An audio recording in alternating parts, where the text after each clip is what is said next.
Homens de rio.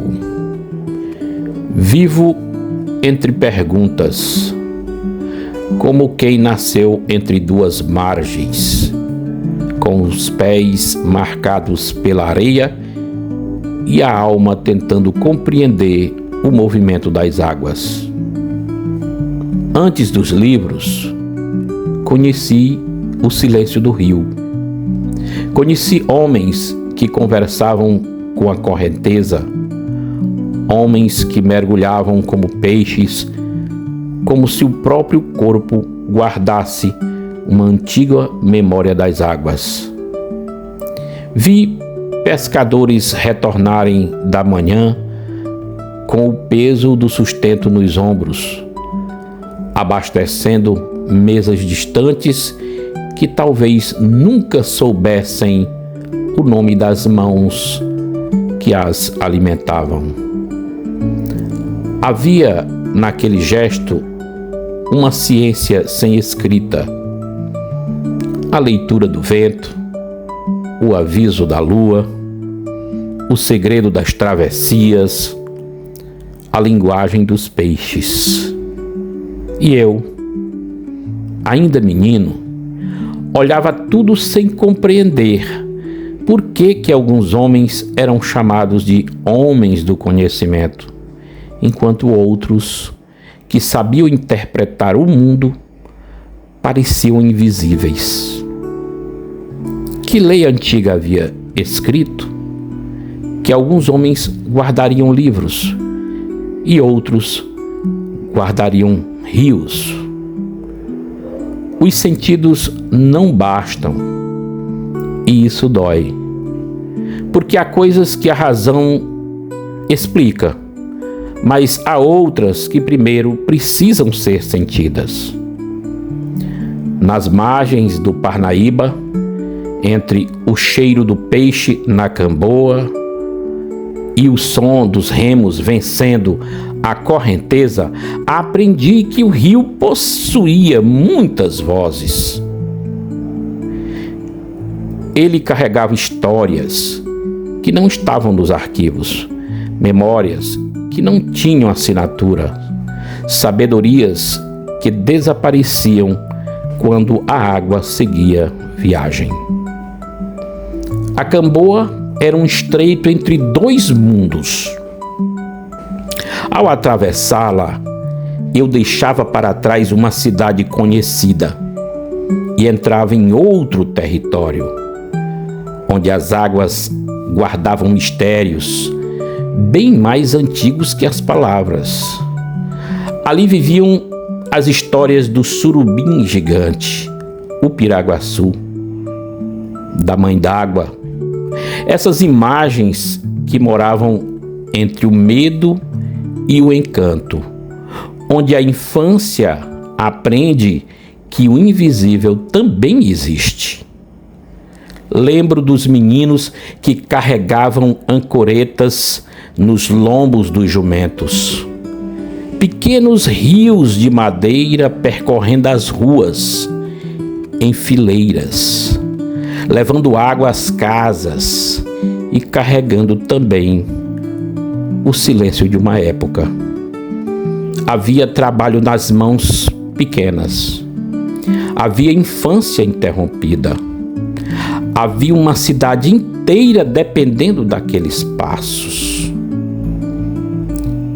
Conheço-me aos poucos, como quem encontra um retrato antigo guardado pelo tempo.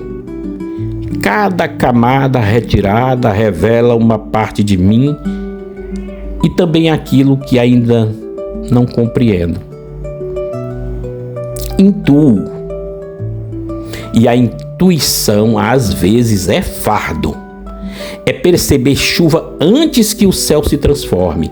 É ouvir o rio mudar antes que a margem perceba a mudança das águas. Vejo caminhos escondidos onde outros veem apenas estrada. Percebo sementes antes que floresçam. Escuto perguntas mesmo quando todos acreditam que o silêncio encerrou a conversa. E essa maneira de olhar não me torna maior, apenas me coloca muitas vezes em outra margem. Oscilo, sou excesso e cálculo, vertigem e rigor. Há dias que a razão me sustenta, há dias em que ela apenas revela a imensidão do que não alcanço. Procuro o meu lugar neste mundo que simplifica aquilo que sangra. A vida revelou-se correnteza. O Parnaíba, bicho mutável, flui, lambendo as ribanceiras com uma água nova, enquanto engole o rastro do que fomos.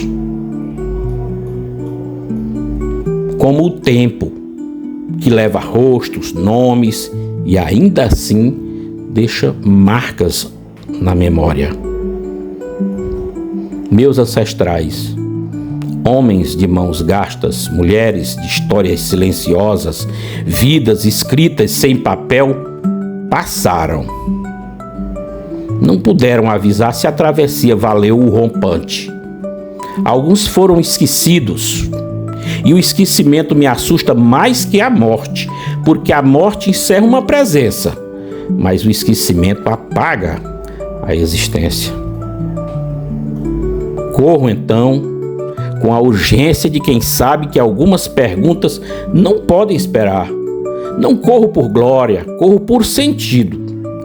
Confesso que às vezes desejo que alguém compreenda não as minhas respostas, mas a profundidade das perguntas que me acompanham. Sou poeta, e ser poeta é carregar uma sede antiga, uma fome que nenhuma certeza consegue saciar. Queria viver apenas da palavra, mas a palavra fere. Ela abre portas fechadas, ela remove poeira dos espelhos, mostra aquilo que muitos preferem não olhar. Pergunto-me, escrevo por missão ou por sobrevivência? E se for pelas duas, talvez escrever seja isso, construir uma ponte onde um dia colocaram uma fronteira. Não entendo as guerras, homens que um dia foram crianças, que corriam livres perto das águas, aprendem a destruir e depois chamam isso de normalidade. Esta normalidade me adoece.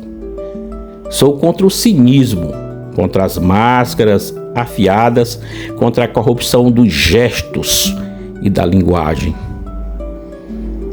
Mas luto também contra o meu próprio ego, contra a vontade de transformar minha visão na medida do mundo. Sou feito de dúvidas. Elas pesam em mim como o lodo do fundo que a superfície esconde. Mas o remo denuncia ao tocar. Ainda assim, há um saber que permanece como a marca do remo depois que a água se fecha, como a memória do rio mesmo quando a correnteza passa. Talvez a verdade não seja uma resposta parada, mas uma travessia.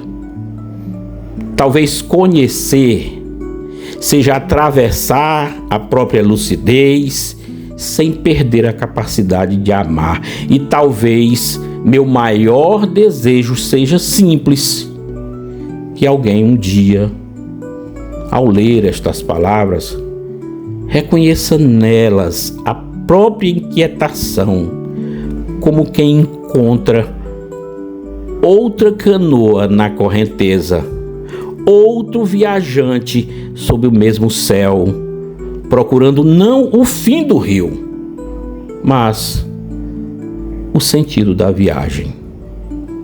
Frederico A. Rebelo Torres.